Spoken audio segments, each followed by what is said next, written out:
बिस्मिल्लाहिर्रहमानिर्रहीम। स्टूडेंट्स अस्सलाम वालेकुम। आज हम 9th क्लास की बायोलॉजी जो कि चैप्टर नंबर हमारे पास 3 है बायोडाइवर्सिटी, उसके बारे में पढ़ते हैं। और आज हमारे पास जो टॉपिक है 3 किंगडम क्लासिफिकेशन सिस्टम। इससे पहले जो हमारा लेक्चर था वो था हिस्ट्री ऑफ क्लासिफिकेशन। फिर उसके बाद हमने 2 किंगडम क्लासिफिकेशन सिस्टम पढ़ा जो अरिस्टोटल ने बयान किया था। दो ग्रुप में जानदारों को तकसीम कर दिया था, एक प्लांट और एक एनामीलिया। उसके बाद हमने उसके ड्रॉबैक पढ़े, उसमें कुछ गलतियां निकली, कुछ टेक्नोलॉजिस्ट आए उन्होंने कुछ गलतियां वगैरह की। इसके अलावा और यूग्लिना था हमारे पास, उसकी वजह से जो है वो 2 किंगडम क्लासिफिकेशन की नाकामी हो। आज हम पढ़ते हैं 3 किंगडम क्लासिफिकेशन सिस्टम। वीडियो देखने से पहले मेरे चैनल को सब्सक्राइब करें, लाइक करें और नीचे बेल आइकन के बटन के ऊपर क्लिक करें ताकि हर आने वाली नई वीडियो आप पर बर वक्त पर पहुंचती रहे। अब हमारे पास जो टॉपिक्स है 3 किंगडम क्लासिफिकेशन सिस्टम। ये 3 किंगडम क्लासिफिकेशन सिस्टम इन 1866 में अर्नेस्ट हैकेल, एक बायोलॉजिस्ट था अर्नेस्ट हैकेल, इसने एक तीसरा किंगडम तजवीज़ किया, किंगडम प्रोटिस्टा।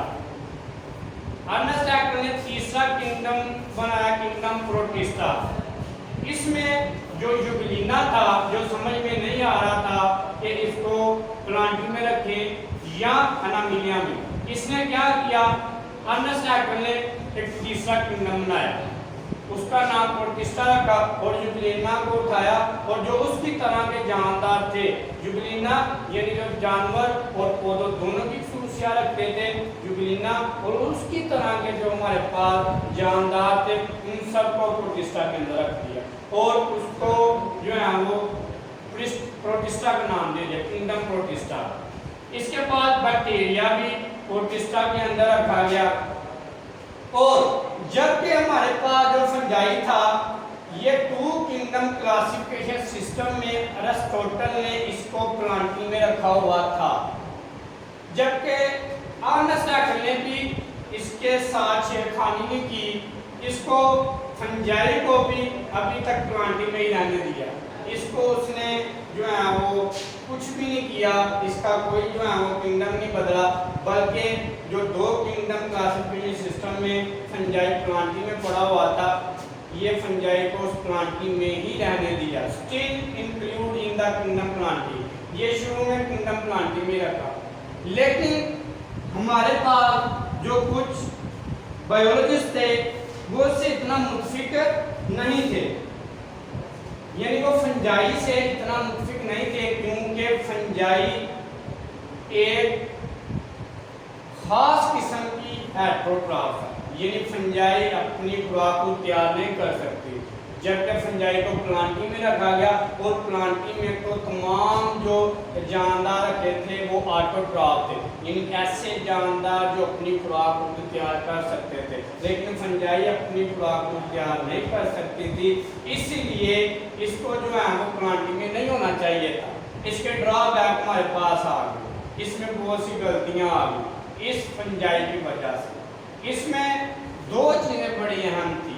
फंजाई जो कि प्लांटी में रखी गई, इसकी पोजीशन ये प्लांटी नहीं था, क्योंकि प्लांटी के अंदर जो जानदार थे वो सारे ऑटोट्रॉफ ऐसे जानदार जो अपनी खुराक को तैयार कर सकते थे, लेकिन फंजाई अपनी खुराक को तैयार नहीं कर सकती थी, इसलिए इसके कुछ ड्रॉबैक निकला। 3 किंगडम क्लासिफिकेशन में कुछ गलतियां आ गई। वो गलतियां क्या थी देखें। फंजाई की 2 चीजें जो थी वो प्लांटी से नहीं मिल रही थी। पहला जो हमारे पास पॉइंट था, फंजाई हेटेरोट्रॉफ, यानी फंजाई अपनी खुराक को तैयार नहीं कर सकती, इसलिए उसको प्लांटी में नहीं होना चाहिए था। जबकि अगर फंजाई की दूसरी बात देखी जाए तो इसकी जो सेल वॉल है वो काइटिन से मिलकर बनी, यानी कि प्लांट्स जो होते हैं, जो प्लांटी के अंदर एनिमल्स थे, प्लांट्स थे, उनकी सेल वॉल जो होती है उसके अंदर सेलुलोज केमिकल पाया जाता है, सेलुलोज। यानी प्लांट्स की जो बाहर वाली दीवार होती है, एक प्राइमरी और सेकेंडरी वॉल्स होती है सेल की प्लांट के, वो सेलुलोज से मिलकर बनती है। जबकि फंजाई की जो बाहर वाली सेल वॉल थी वो काइटन से मिलकर बनी थी। इसका मतलब ये फंजाई को प्लांटिंग में नहीं होना चाहिए था। ये दो ड्रॉबैक थे जो फंजाई ने इस 3 किंगडम क्लासिफिकेशन को नाकाम कर दिया, क्योंकि फंजाई एक हेटेरोट्रॉफ निकली, ये अपनी खुराक को तैयार नहीं कर सकती थी, इसको प्लांटिंग में नहीं होना चाहिए था। और दूसरी बात, इसकी जो बाहर वाली दीवारें थी सेल की, जो सेल वॉल थी वो काइटन से मिलकर बनी थी, जबकि प्लांट की तो सेलुलोज से मिलकर बनती है। इसलिए इस फंजाई की वजह से ये 3 किंगडम क्लासिफिकेशन भी नाकाम हो गया। इसके बाद हम चलते हैं 5 kingdom classification system. 5 kingdom classification की तरफ अगर चले तो सबसे पहले हमारे पास 1937 ई चैटन ने एक नजरिया पेश किया, एक अल्फाज बयान किए, टर्म्स बयान की। इसने ई चैटन ने क्या कहा, इसने 2 अल्फाज इस्तेमाल किए। एक प्रोकैरियोटिक, ऐसे हमारे पास जानदार है जिनके सेल के न्यूक्लियस नहीं होते, वो हमारे पास प्रोकैरियोटिक। यानी प्रोकैरियोटिक ऐसे जानदार हैं जिनके सेल के अंदर न्यूक्लियस वाज़िया या न्यूक्लियस एब्सेंट होता है, उसे प्रोकैरियोट्स कहते हैं। और ऐसे जानदार जिनके सेल के न्यूक्लियस वाज़िया होते हैं उन्हें यूकैरियोट कहते हैं। इसने 2 लफ्ज़ इस्तेमाल किए। पहला प्रोकैरियोटिक टू बैक्टीरिया, इसने प्रोकैरियोटिक की जो टर्म्स थी वो बैक्टीरिया के इस्तेमाल की, यानी कि बैक्टीरिया हमारे पास ऐसे जानदार हैं जिनका न्यूक्लियस नहीं होता, उनका सेंटर में वैसे डीएनए पड़ा होता है, उनका अपना न्यूक्लियस नहीं होता। तो अगर दूसरी बात की तरफ आए, यूकैरियोटिक इसने जो टर्म्स इस्तेमाल की वो प्लांट्स एंड एनिमल, यानी इसने कहा जो प्लांट्स और एनिमल होंगे वो यूकैरियोट्स होंगे, यानी उनके सेल के अंदर न्यूक्लियस वाज़िया हमें नजर आ रहा होगा। और जो बैक्टीरिया वो प्रोकैरियोटिक, यानी बैक्टीरिया के सेल के न्यूक्लियस जो है वो नहीं होता। इसके बाद जब इसने ये 2 टर्म इस्तेमाल की, इसके बाद इन 1967 में एक बायोलॉजिस्ट आया जिसका नाम था रॉबर्ट विक्टर ने 5 किंगडम बयान किए। रॉबर्ट विक्टर ने 5 किंगडम क्लासिफिकेशन बयान की। 1967 में ये बायोलॉजिस्ट आया था, इसने बहुत सारी रिसर्च करके रॉबर्ट विक्टर ने 5 किंगडम जो है वो बनाया। और वो जो 5 किंगडम थे उसके बारे में हम बाद में पढ़ते हैं। और सबसे पहले बता दूं 5 किंगडम किस बेस के ऊपर बनाए गए। आपको किंगडम के नाम भी बताता जाऊं, kingdom Monera, kingdom Protista, kingdom Fungi, kingdom Plantae, kingdom Animalia. ये 5 किंगडम थे जो रॉबर्ट विक्टर ने इनको नाम दिए। रॉबर्ट विक्टर ने 5 किंगडम बनाए, और वो किस बेस पर 5 किंगडम बनाए, ये 2 बेसिस। सबसे पहले जो हमारे पास था लेवल ऑफ सेलुलर ऑर्गेनाइजेशन, इसने सेलुलर ऑर्गेनाइजेशन को देखा, यानी कि ये देखा कि जानदार एक सेल से मिलकर बना या ज्यादा सेल से। एक सेल से जानदार मिलकर बनता है यूनिसेलुलर कहते हैं, जो एक से ज्यादा सेल से मिलकर जानदार बनता है उसे मल्टी सेलुलर। इसने सेलुलर ऑर्गेनाइजेशन को देखते हुए काम किया। इसने प्रोकैरियोटिक, यूनिसेलुलर और eukaryotic and multicellular eukaryotic, इसने प्रोकैरियोटिक को रखा, यानी कि जिनका न्यूक्लियस वाज़िया नहीं था उसको भी बेस बनाया। इसके बाद यूनिसेलुलर यूकैरियोटिक, यानी यूनिसेलुलर ऐसे जानदार जो एक सेल से मिलकर बने थे लेकिन कुछ का न्यूक्लियस वाज़िया। एंड मल्टी सेलुलर यूकैरियोटिक, और ऐसे जानदार को मद्देनजर रखा, ऐसे जानदार को नजर में रखा जो ज्यादा सेल से मिलकर बने थे और यूकैरियोट। ऐसे जानदार जो एक से ज्यादा सेल से बने थे, मल्टी सेलुलर थे और इनके न्यूक्लियस वाज़िया थे। इस बेस पर इसने 5 किंगडम क्लासिफिकेशन की। उसके बाद दूसरा उसने देखा मोड्स ऑफ न्यूट्रिशन, खुराक के तरीके।